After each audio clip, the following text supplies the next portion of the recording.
Welcome to Viewpoints with Brenda.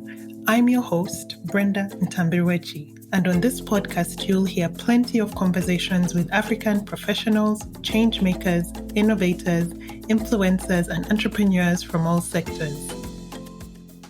On the podcast today, I chat with Robert Kabushenga, a self-described obsessive farmer and one of the most prolific C-suite executives in East Africa. At present, Robert is the owner and administrator of Rugyeyo Farm, a commercial coffee and banana farm in Central Uganda.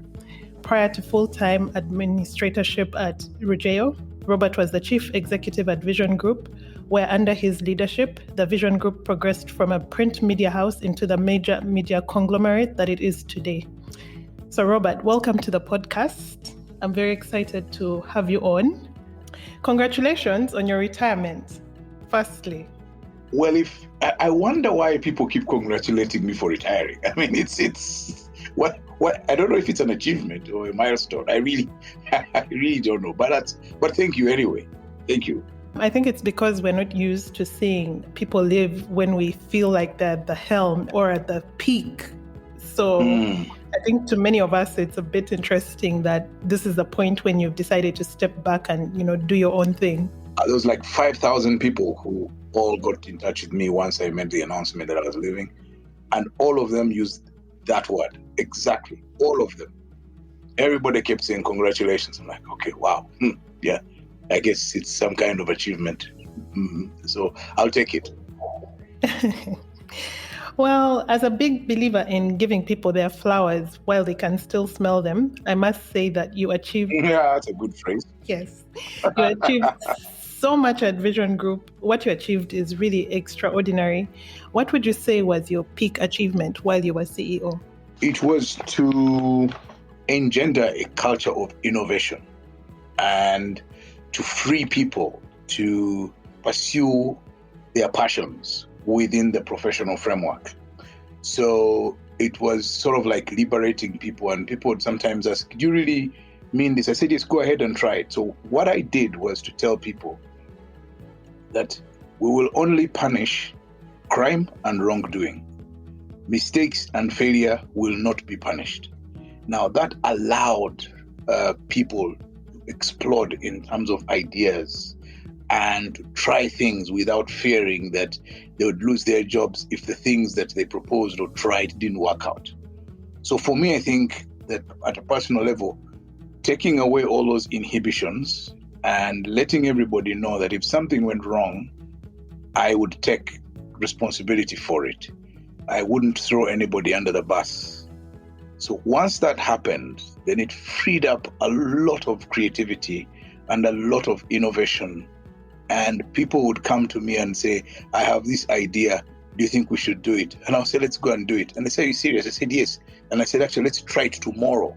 So I would move faster than the person who has suggested the idea, just to give them the sense that what they were doing was acceptable. And that's how we had this huge explosion of innovation at the office and came up with all these ideas in media that we had never done before. And we moved the media house to do things that a traditional media house had never been known to do. So for instance, getting into the inspirational field, development journalism, doing events, and all sorts of stuff that we did. So it was really, for me, the greatest achievement at a personal level was to free up people, to let the people be innovative and do what it is that they wanted within, as I said, the professional framework, and to accept that people would make mistakes. It doesn't really matter, because out of those mistakes, you build a strong team, but most importantly, you build the foundation for success. Yeah, and honestly, I think that's really a testament to your legacy. And do you feel like there are any decisions that you made during that time that you regret or you wish you could change? No, absolutely not. Everything we did within the context in which we were operating was because of the time and the context in which we had to make those choices and the decisions. So I don't regret anything. In the process of doing work, some people were either offended or hurt. But that's human interaction. You cannot be immune from such consequences. The only thing you should regret is not having tried to do something. But once you tried, then you gave it your best shot. So you began your agribusiness while you were still in, full-time employment. What got you into agribusiness? Why agribusiness and not any other business, for instance? Primarily because I wanted to be involved in an activity that was productive, that produced and transformed something into value that other people would demand.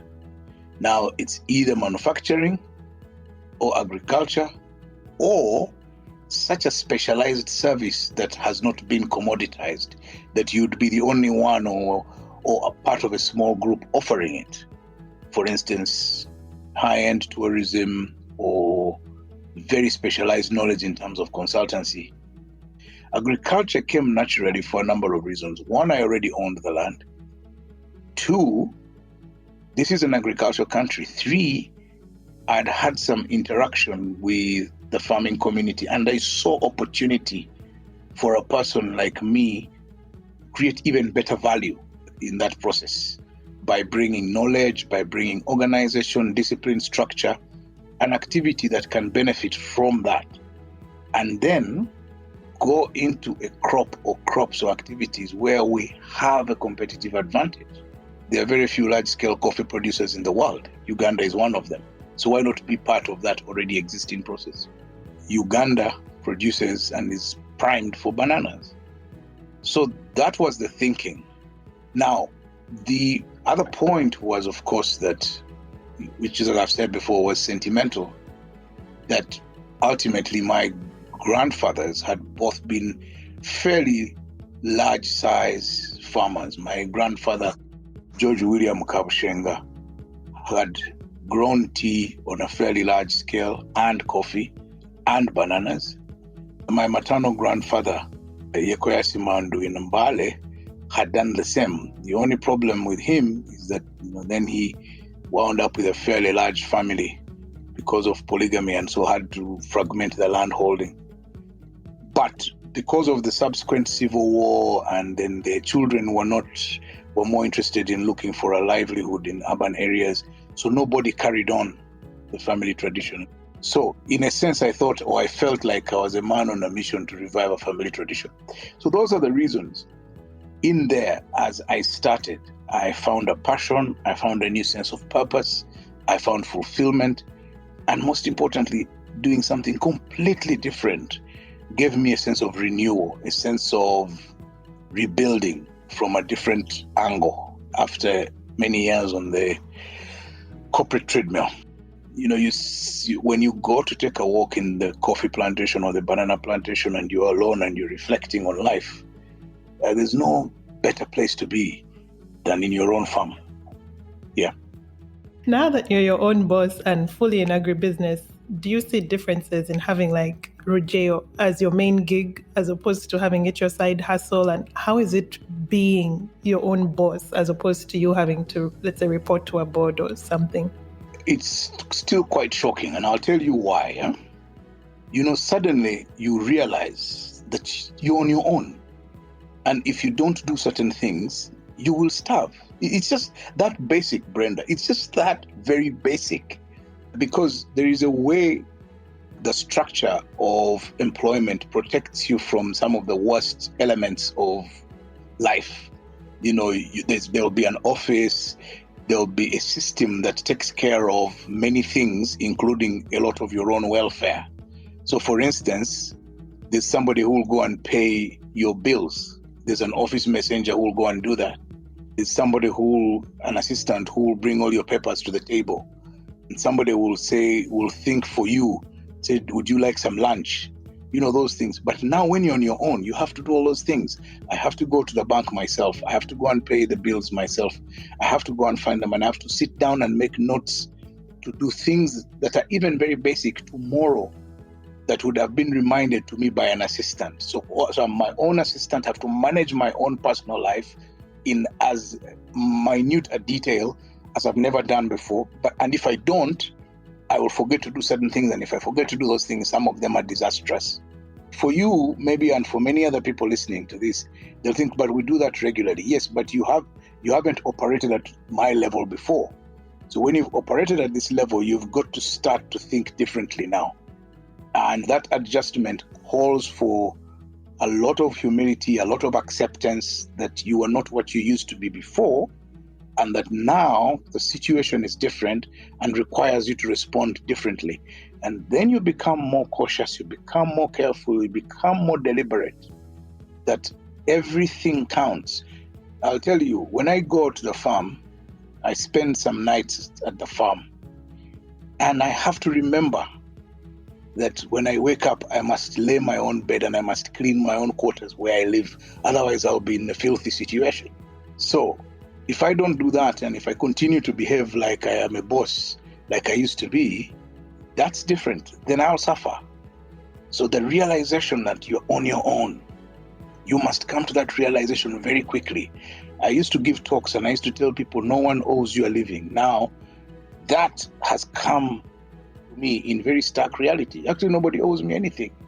And people, by the way, Brenda, this is also very interesting, because as soon as you leave the office, a lot of your sort of social network, people leave. They move on. They go and find new alliances. There's a new boss. So you're not what you were before. So now I know that if I don't do certain things, the things I want to happen at the farm won't happen. So I must go out of my way to do them and make sure that work is done. Today I was looking at the numbers and I could see, yes, there is some good news, but we're still a long way off. I can't just go and pick money from anywhere and plug the hole. We've got to find a way of making these operations pay for themselves. So the change into being not necessarily my own boss, I think saying you're your own boss, I think it's a bit of a misnomer, because when you say you're your own boss, it's almost monarchical. You feel like a king. Actually, you're now responsible for yourself. You're now accountable to yourself. And that means that you have to be much harder and much more disciplined than you were before. If somebody says, come, you have to go there. I got an interesting customer today who sent me a message. She sent me the message during the weekend. She said, please do my delivery on Tuesday. I said, thank you very much. Then she sent me a message and said, actually bring it on Monday at 11. And today at 10:59, I was there with her delivery and I passed it on, because I'm trying to build a customer base. I'm trying to build a new business. I'm like a startup. So all those things, they introduce completely new dynamics. You can't bring your vanity and your high horse from your past. And of course, your routine must have changed, I think. So how does your day look like now? So I tried to maintain certain things, because otherwise you can slide into sloppiness. And these are little things, but they're important to me. So I still wake up somewhere between 5 and 5:30. I still do the morning run. And then by 9 o'clock, I am seated at my desk and do most of like the intellectual stuff that I need to do in the mornings when I am still sharp and can still apply myself intellectually. Then after that, maybe towards midday, I go to town to do the things that I wanted to do in town. Sometimes I have meetings with people that I need to do. And then I must be back home by 4:30 or latest 5, the way I used to do when I was at work, so that routine is not broken. I still keep a notebook. I prepare for the next day properly and in detail and in writing.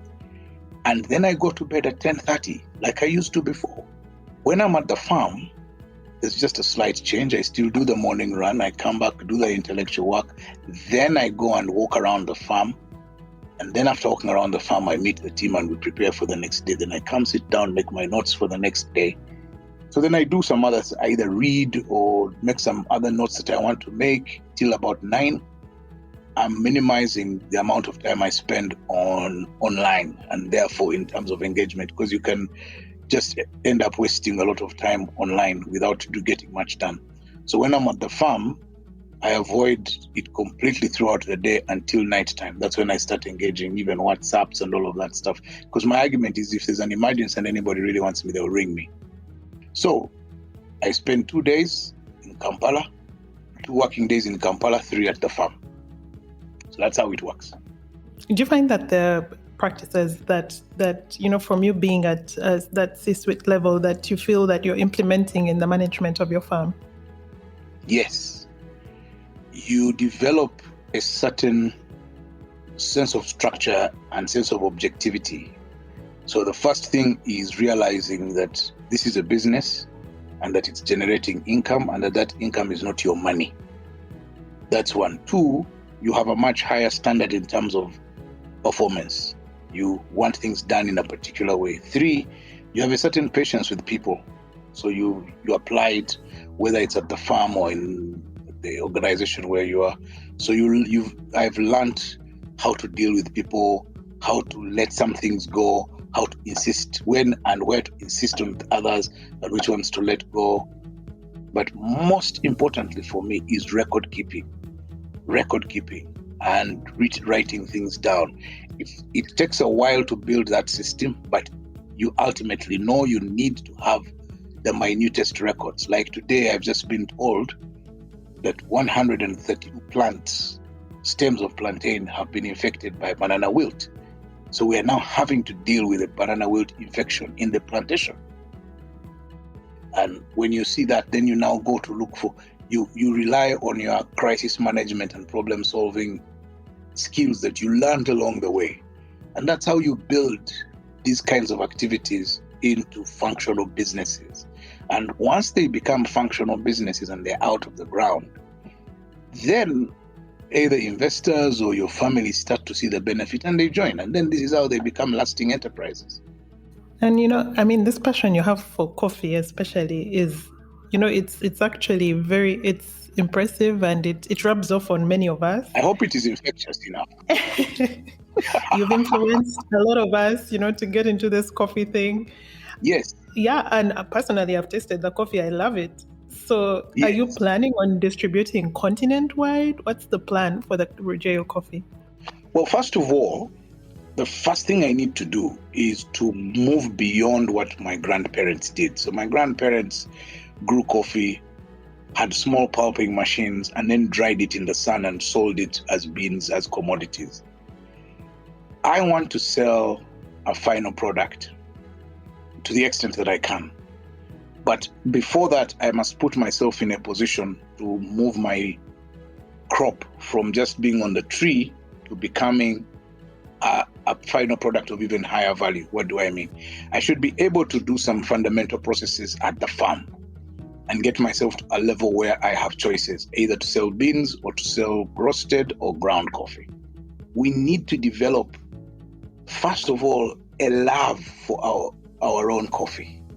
That love comes from an understanding of the value of coffee and that coffee has different tastes and has different pleasures that it can bring. Now, that is going to come from a long process of evangelization. Coffee can create many entrepreneurial opportunities for young people, those who want to be baristas, those who want to set up cafes, those who want to do body washes. Whatever it is you can do with coffee, you do it. So once we create that awareness, it will allow us to generate so much more value than we're currently generating and beyond just drinking it. The people who are currently in the coffee business and do commodities, they want us to stay in these whole commodities games. They tell us, no, you can't process, it's too expensive. Yeah, I understand what they're saying, but it works for them. It's in their interests for us to be producers of commodities. So yes, the reason I am pushing this line and this coffee story is to get, especially the Ugandans, and especially Ugandans of a particular generation, to develop a patriotic love for this product. Because the game changer, if 10 million Ugandans consumed a cup of coffee every day, that's 10 million cups of coffee. We would have our own internal market. We wouldn't even need to export. We wouldn't even be dependent on other people's money. So primarily, we would have an industry locally supported. If you go to Southern Europe, they are obsessed with wine and grapes. The same goes for the Western Cape in South Africa. And if you look at other countries that are obsessed about their own products, whether it's Latin America with the coffee, Ethiopia as well with the coffee, or cattle or anything, just anything, as long as the locals are obsessed with it. So this whole coffee campaign has a deep-seated philosophical drive behind it. It at some point can define even our Ugandanness, and it can be seen in the way we deal with our product. I mean, look at what the Nigerians have done with their film industry. They've gone and built it into a juggernaut. But we have a product which we are the largest exporter, one of the biggest producers. We can convert this into gold. I have done many things before. I have driven campaigns before. I've driven campaigns, sport, philanthropy, self-help. And I think that life or the universe or fate, depending on what your system of faith is or belief, is pushing me in this direction for me to carry out this coffee campaign as part of my national service. Maybe this is now what I am supposed to be doing. So that's the way I feel about it. I'm definitely influenced. I really love Ugandan coffee. I have so much Ugandan coffee in my house. And you know, Brenda, you should, because it is unforgivable for a Ugandan to be drinking this rubbish called instant coffee. We produce the best. We have some of the best Arabicas from the mountains. We have some of the best Robustas. Actually, we have the best Robustas. Why would anyone be drinking that rubbish? Yeah. So in terms of scaling, are you going to scale your own operations? Are you planning to do the outgrower? So outgrowers, not quite yet. Scaling up, what I'm going to do now is I'm waiting on a decision involving resources. If the decision is made latest mid-June, by beginning of July, I'll embark on a development phase, which will then allow me to have capacity to install machinery and then process the coffee to a point where I want it processed. Once I'm able to do that, and I can do quite a bit more irrigation and can increase my yield, I should be able to guarantee myself at least 100 tons of good coffee beans a year.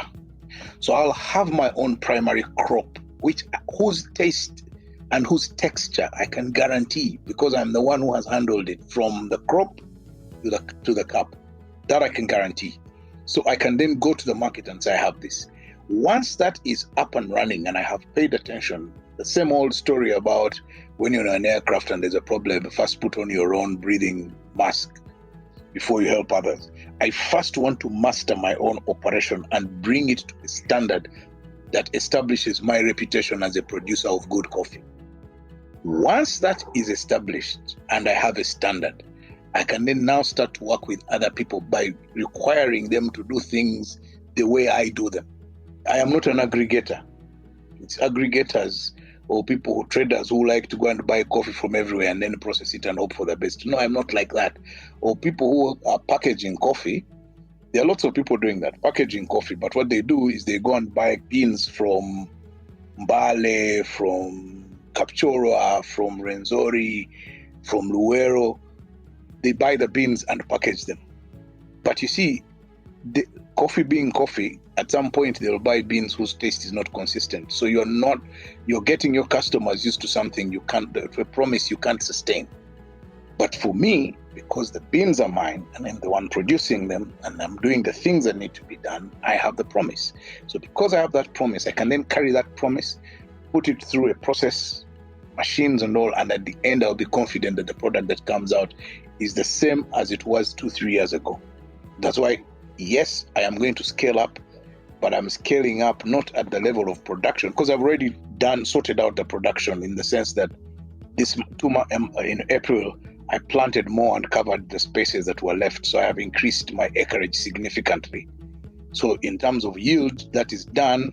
I've started applying fertilizer that should improve my yield. So in terms of productivity and yield, I'm not worried. What I need to worry about next is what I do with that crop. Do I go and sell as part of the general people commodities, or do I produce an end product that people will want? That is where I am now, and that's what I'm going to do.